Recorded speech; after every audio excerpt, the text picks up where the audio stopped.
Anaideia.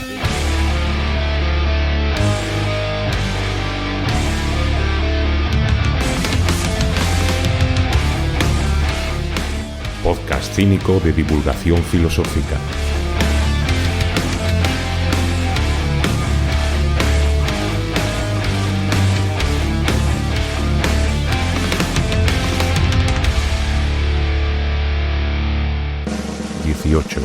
Episodio extra sobre las ramas de la filosofía, ética y política.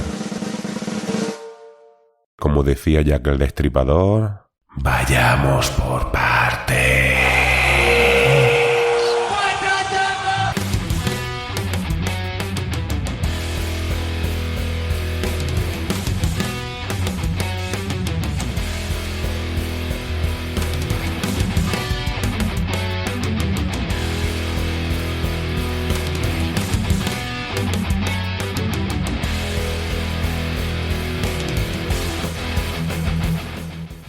Hola, mis queridos drugos.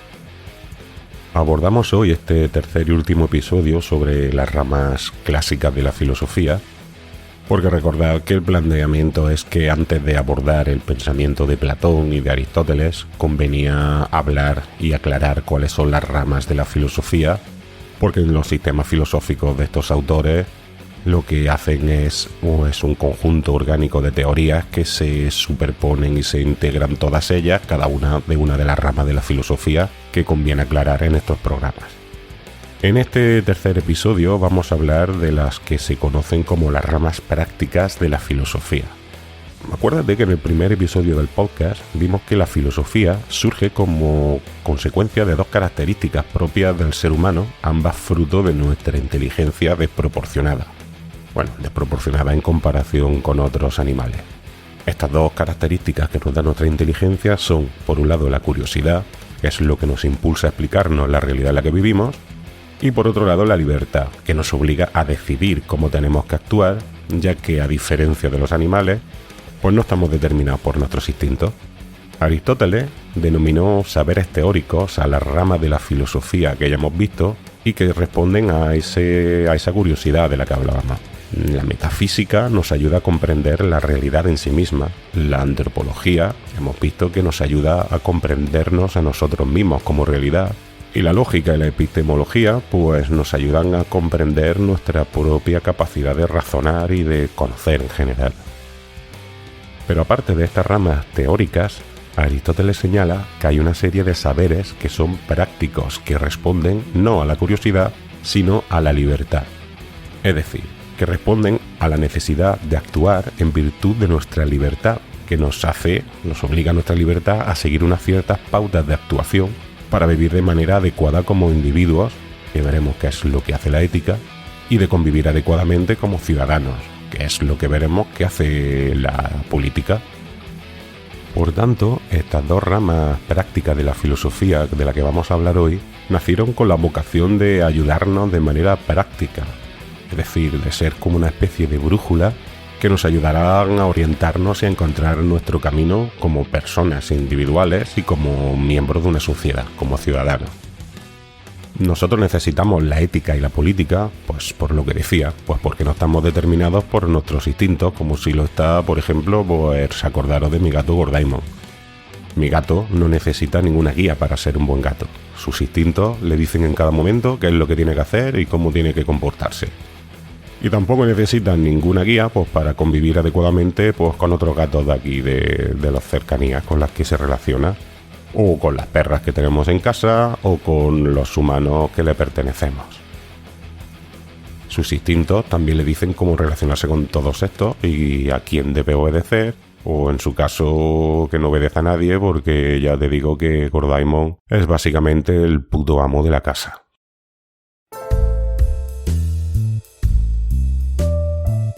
Bueno, pues entonces vamos a empezar por la ética. Antes de abordar su origen etimológico e histórico, creo que conviene aclarar una duda, una confusión que está muy generalizada. Es la confusión que hay entre ética y moral, porque realmente hoy día se suelen utilizar como si fueran lo mismo. De hecho, si te fijas, es bastante frecuente escuchar indistintamente expresiones del tipo fulanito no tiene ética o menganito no tiene moral. Y en realidad la diferencia es muy sencilla. Y ahora os voy a decir un truco del almendruco para que no os olvidéis nunca de la diferencia que hay entre estas dos cosas. A ver, la moral es el conjunto de normas y de valores que guían el comportamiento de las personas, ya que, como hemos visto, no estamos determinadas por nuestros instintos, como si lo están los gatos. O sea que la moral es un hecho, es una realidad, es un conjunto de reglas que guían la conducta de los individuos en una sociedad. En cambio, la ética es la rama de la filosofía que estudia este hecho, esta realidad, la moral. Este es el truco que os decía. Si la biología es la ciencia que estudia a los seres vivos, pues la ética es la ciencia que estudia la moral. Bueno, lo de ciencia entre comillas, porque no es exactamente una ciencia sino una rama de la filosofía. Pero vamos, que es el estudio racional de la moral. Cuando dudas entre ética y moral, pues simplemente piensa en biología y vida. La ética es el estudio de la moral, como la biología es el estudio de la vida. Y bueno, llamamos a este estudio de la moral ética porque así le puso el nombre Aristóteles, como muchas otras cosas. Aristóteles no es el primer ético, de hecho ya hemos visto bastantes asuntos éticos que ahora iremos recordando, pero es el primero, seguramente el primer gran ético que presenta una teoría completa, sistemática y bastante extensa. Y llamó a la disciplina ética a partir de la palabra griega ethos, E-T-H-O-S, que quiere decir costumbre o carácter. Esto es así porque Aristóteles consideró, creo que de manera bastante razonable, que lo relevante a nivel moral no es lo que una persona haga o deje de hacer en una ocasión o en 20 ocasiones aisladas, sino que realmente lo relevante moralmente hablando, lo que define a una persona, es su carácter, su costumbre, su hábito, lo que hace de manera ya casi automática, no lo que hace un día señalado. Por eso la ética tiene que ver con el carácter y con la costumbre. Así, con todo esto que os acabo de explicar, pues podríamos llegar a una definición que casi podríais tatuaros, aunque no sé si sería el tatuaje más guapo del mundo, pero que sería la siguiente. La ética es la reflexión filosófica sobre las costumbres que guían la conducta de los individuos en una sociedad. Los problemas de los que trata la ética son seguramente el primero, el más conocido, el más antiguo. Es uno que ya hemos tratado bastante. Y es el del origen convencional o natural de los valores y de las leyes morales. Es decir, ¿hay alguna manera correcta de comportarse o todo depende del contexto social? Si acordáis, este es el debate que hemos visto que se produjo entre los sofistas, que defendían el relativismo moral, es decir, que los valores y las normas son simplemente convenciones, frente a Sócrates, que defendía que sí que hay unos valores morales que son racionales y que podemos conocer mirando en nuestro interior. Este debate es un debate, por cierto, que se ha extendido a todo lo largo de la historia de la filosofía y que seguramente sea actualmente el debate más vivo hoy día. Pues además se ha mezclado en los últimos tiempos con el hecho de la globalización cultural y de las sociedades intercomunicadas al nivel que tenemos hoy día. Hoy día nos planteamos este mismo problema en los términos de si hay tradiciones morales de unas culturas que sean superiores a otras. Incluso si existen unos valores universales que deberían ser respetados por todas las personas independientemente de la cultura a la que pertenezcan. Otro problema clásico de la ética es el de en qué consiste la vida buena en un ser humano, entendida la vida buena como felicidad. Esta felicidad para Aristóteles y para otros filósofos, aunque ahora veremos que no para todos, es el fin último de la vida y por tanto, como la ética es una guía práctica para vivir, pues la ética debería ser una guía práctica para conseguir ser felices. Esto lo tienen en común pues prácticamente todos los filósofos antiguos y medievales, aunque después, por supuesto, pues cada uno o cada tradición pues tiene una concepción diferente de la felicidad y de cómo conseguirla. Por ejemplo, para Aristóteles, como ya veremos, la felicidad se consigue mediante el cultivo de la moderación y de la prudencia tanto en el pensamiento como en la acción. Mientras que, sin embargo, para los cínicos, pues justamente lo contrario. la felicidad... Che, gallego, ¿qué sabes vos de los cínicos? Mejor lo explico yo, boludo. Ajá, mira, pues sí. ¿Quién mejor para explicarnos cuál es el modelo de vida buena y de felicidad para los cínicos que el propio Diógenes de Sinope, que seguramente es el cínico más importante? Pero a ver, una cosa, Diógenes, no te enrolles, que todo esto ya lo hablaremos cuando lleguemos a los episodios del cinismo. Hoy simplemente estoy planteando para que nuestros oyentes entiendan qué es la ética y de qué va. Sí, no te preocupes. Solo quiero decir que la mesura solo es virtud para los pijoteros como Aristóteles. La auténtica virtud es la anaideia, la desvergüenza y el exceso. Los cínicos pensamos que la vida buena tiene que ver con la libertad y con la independencia, con no depender de nada ni de nadie, ni siquiera de las convenciones sociales. Pues sí, justamente por eso este podcast se llama Anaideia, porque como acaba de explicar Diógenes, yo también creo que la irreverencia y el descaro son una vía más potente que la mesura que decía, por ejemplo, Aristóteles. Ya hablaremos más despacio de estas virtudes del cinismo en los episodios dedicados a estos pensadores.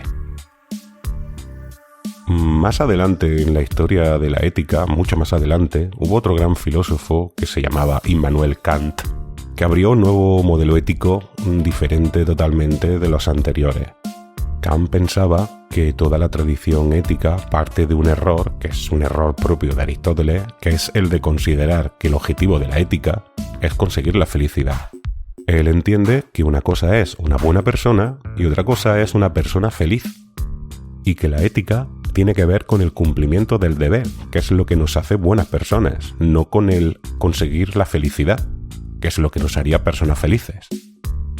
Por tanto, Kant abrió una nueva vía, que es lo que se llama el deontologismo, que es la ética del deber, que ha llevado a unos derroteros totalmente diferentes de lo que la ética había hecho hasta entonces con el modelo general de Aristóteles.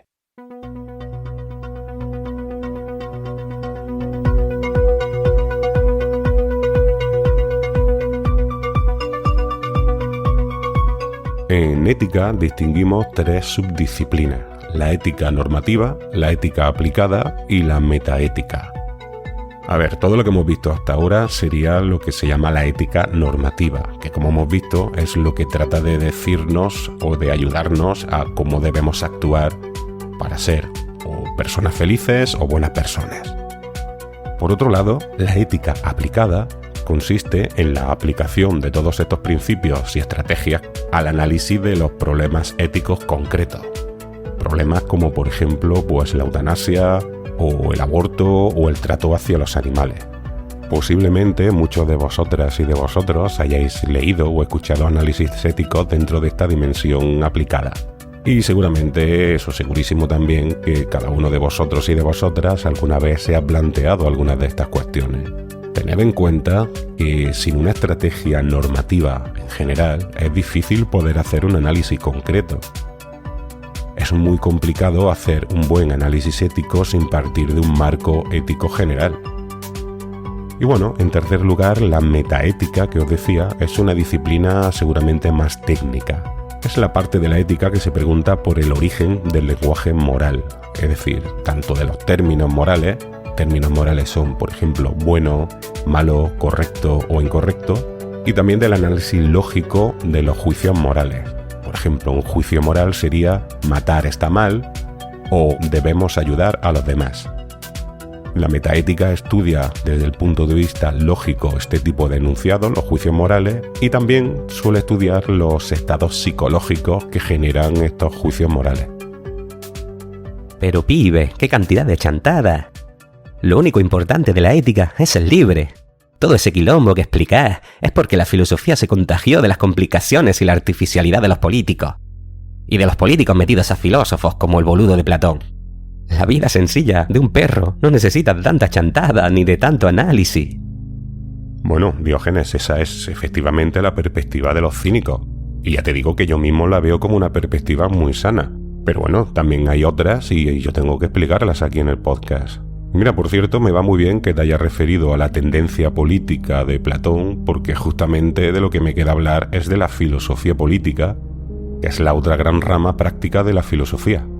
Ah, pues entonces ahí te quedás, gallego. Ya te dije que no me interesa todo ese quilombo. Sayonara, baby.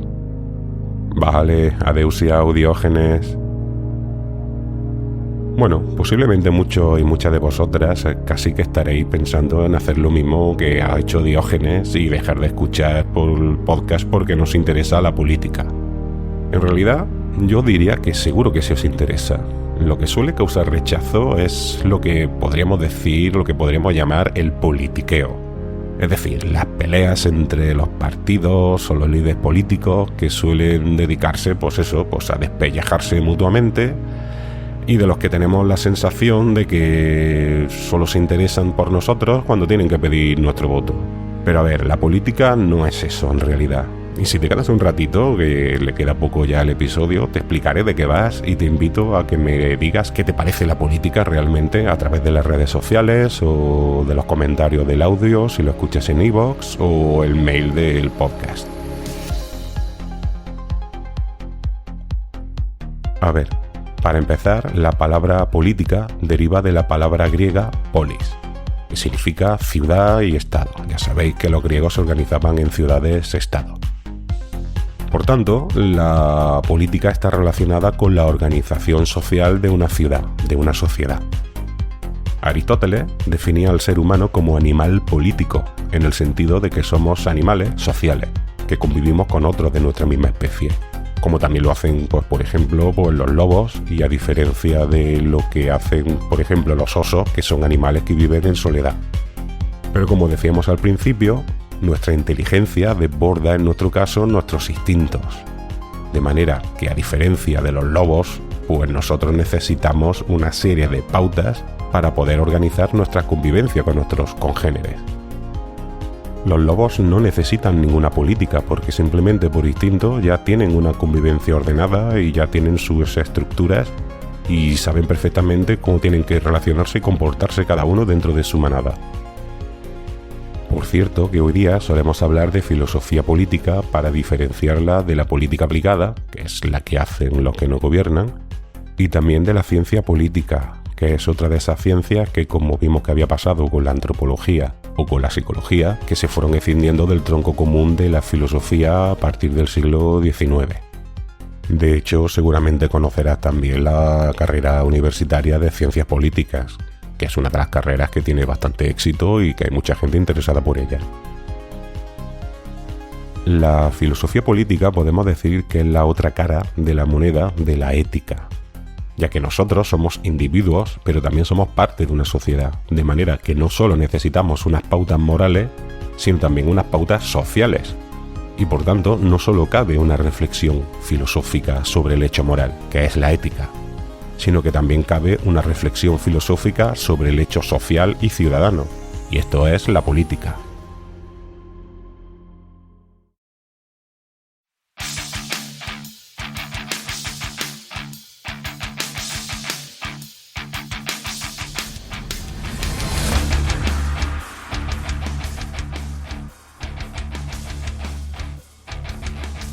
Seguramente el problema más antiguo de la filosofía política es el de cuál es la justicia en una ciudad, en una sociedad. Es decir, de cuál es la forma de gobierno más justa en el sentido de que proporcione el mayor bienestar posible a los ciudadanos. En el episodio 10, en el especial sobre el contexto de la Atenas clásica, recuerda que vimos que en aquella época en Atenas también reinaba lo que hemos llamado aquí el politiqueo. Y todavía era mucho peor que hoy día, ¿eh? Hay una lucha intestina entre los partidos políticos antagónicos que telita. Y en ese contexto, pues intentaron buscar vías teóricas para mejorar esa situación que para todos era bastante indeseable. Por ejemplo, Platón planteó una estrategia que consistía en una utopía política, que diríamos hoy día. Es decir, él planteó una organización política ideal a la cual deberían parecerse los sistemas políticos reales. El principio rector de su política es el de que en una sociedad justa, una sociedad perfecta, cada persona debería desempeñar el papel para el que mejores cualidades tiene, mejores cualidades y mejores conocimientos. Y la línea con el intelectualismo socrático decía que deberían gobernar los que fueran más sabios, ya que para poder gobernar de manera justa hay que saber en qué consiste la justicia. Pero bueno, pronto veremos con detalle este modelo político que ya os digo que es súper interesante. Otro de los problemas clásicos de la filosofía política es el de la legitimidad del poder y el de la obediencia debida al poder político y a las leyes. Es decir, ¿en qué se basa el reconocimiento de los ciudadanos a las leyes y a los gobernantes? ¿Qué es lo que nos obliga a obedecerlos y hasta qué punto? ¿Existe un límite en el que el poder pierde esa legitimidad y estamos autorizados a desobedecerlo? En el podcast ya hemos tratado este problema. Recordad cuando hablábamos del debate sofista sobre el origen de las leyes y de la justicia, veíamos que para Protágoras, por ejemplo, lo que nos hace superar el estado animal y la base de la convivencia social son las leyes y la justicia. Y por tanto, esta justicia y estas leyes son algo que nos conviene a todos. Y recordad que en cambio Trasímaco, otro sofista, decía que en realidad la justicia y las leyes solo responden al interés de los poderosos, de los que tienen más poder dentro de una sociedad y que se la han impuesto a la gente con menos poder. De manera que para la gente humilde, para la mayoría de las personas que integran una sociedad, lo más provechoso y de alguna manera lo más justo sería el incumplimiento de esas leyes.